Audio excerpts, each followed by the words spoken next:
80s. Well, good morning, everyone. Yeah, we did see some of that rainfall from overnight, definitely causing some concern this morning. So again, be safe out there. Now, we are still hanging on to rain chances. They are going to be a bit weaker today, but we're still hanging on to that potential. And then we're looking at windy conditions staying throughout the day. So for starters, a live look with our Doppler radar, you can see most of the activity has left the El Paso, Las Cruces immediate area, but you can see just north of Chaparral, and we're seeing to continue to see the moisture track in a northeasterly direction. So pushing closer to Tiburon and Alamogordo in our area mountains. For now, again, we did see that rainfall overnight. So let's take a look at some of that rainfall total estimates that we did experience over the past 24 hours. So you can see, of course, the darker blue, lighter blue, and green, indicative of those areas that did see some of that impact. Now you can see portions of East El Paso, Montana Vista, Socorro, all trace amounts of rainfall, so not large enough to measure an accumulation. But West El Paso, that's where we saw most of the impact, and you can see that green here. Now you see Anthony, Texas, about 7/10 of an inch, Santa Teresa about 1/2 of an inch of rainfall,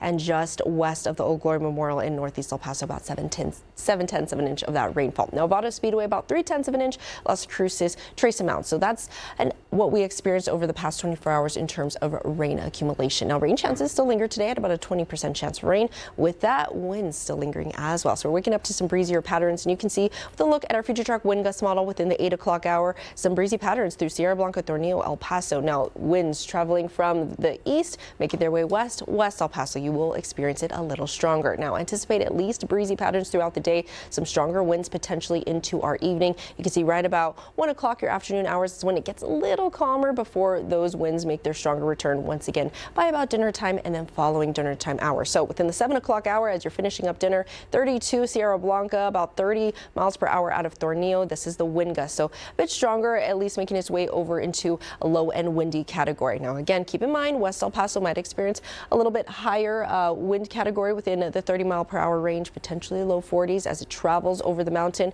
but we are expecting those winds to pick up again during dinner time and follow your dinner time hours. So they look now at your 7-day forecast sponsored by Mattress Firm. 80s over the next few days. Again, rain chances El Paso, Las Cruces. Sticking around for your Wednesday. Sarah, thank you so much. As a reminder, you can